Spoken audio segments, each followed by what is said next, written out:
Bon, bonjour à tous et bienvenue à l'Espace 7.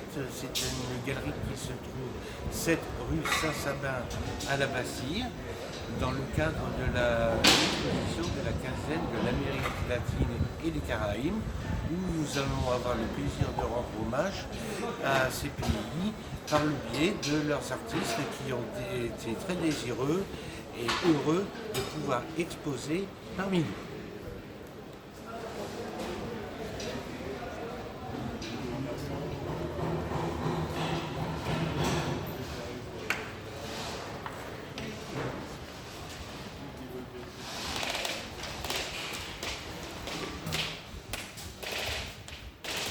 Donc là, je vous présente mon collaborateur et associé, M. Benjamin Poun, qui fait sur des racines d'arbres une conception toute nouvelle et qui utilise le travail de la feuille d'or.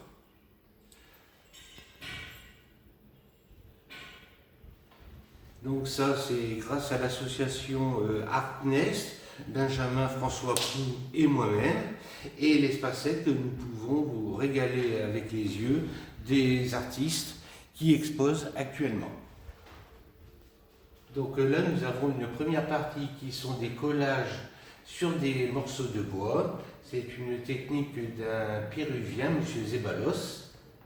À côté, nous avons un Colombien, M. Alexander John Picerno, qui symbolise les taches rouges justement par l'adoption des enfants en Colombie, qui sont désœuvrés et déshérités et qui traînent dans les rues malheureusement.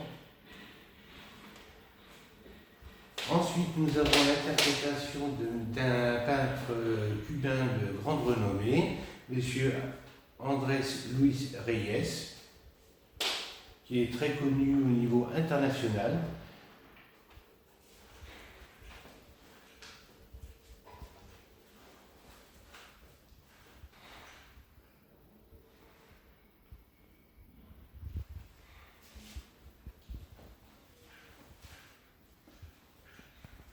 Là, nous reconnaissons tous le portrait de Frida Kahlo.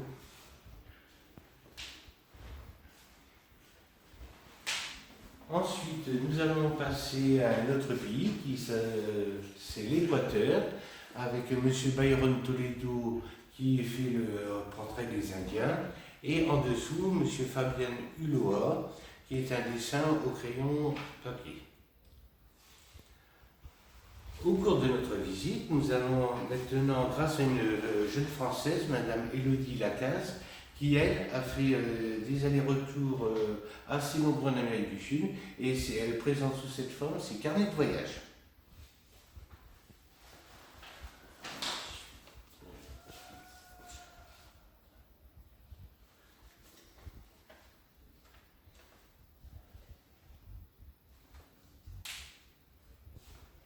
Ensuite, nous allons nous promener du côté du Chili par des interprétations d'artistes contemporains.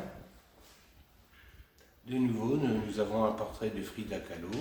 Et à côté, nous avons toujours notre ami Byron Toledo de l'Équateur, qui symbolise vraiment la vie des paysans équatoriens. Nous poursuivons notre petit voyage au Chili par d'autres interprétations. Donc il y a Madame Marisol Pérez Carmilla, Mary Avaca.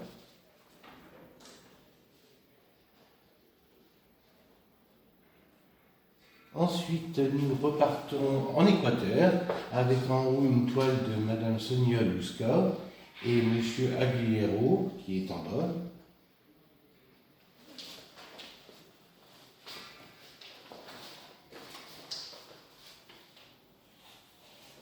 Ensuite, nous repartons au Chili avec Madame Teresa Del Monte.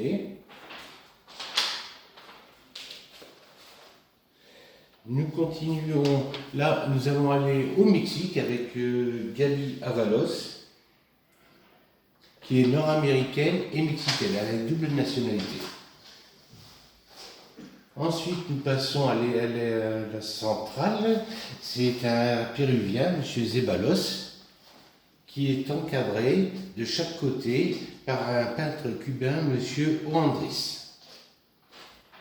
Et il est cubain et allemand en même temps, il a la double nationalité. Ensuite, en haut, nous continuons la visite avec un peintre, le peintre péruvien, M. Zeballos. Nous descendons, nous avons Teresa del Monte. Et ensuite, nous avons en Équateur une Azerbaïdjan qui a deux nationalités, Madame Larissa Oxman. Juste à côté, nous avons Cecilia Byrne, qui elle aussi prochainement va exposer cette toile à Thiers en Auvergne, toujours dans la prolongation de la quinzaine de l'Amérique latine.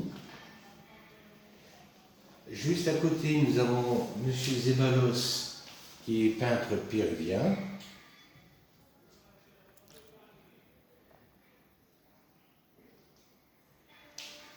Tout en haut, nous finissions par l'Équateur avec M. Byron Toledo, qui sont des images typiques de l'Équateur. Ce sont des aquarelles. Et ensuite, nous avons la forêt de Madame Teresa.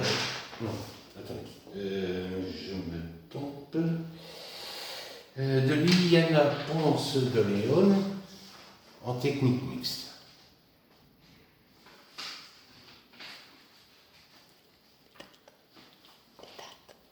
Alors, maintenant, nous avons le plaisir de vous annoncer que cette exposition a eu lieu et aura lieu du 14 juin au 21 juin.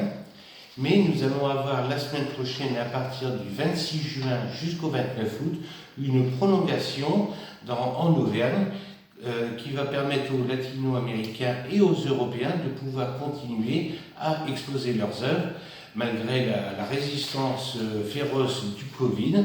Donc ceci pendant plus de 2 mois. Vous aurez l'occasion de les revoir si vous voyagez en Auvergne. Merci. C'est un peu plus mieux. Ça me plaît plus. J'espère qu'elle est bonne, celle-là.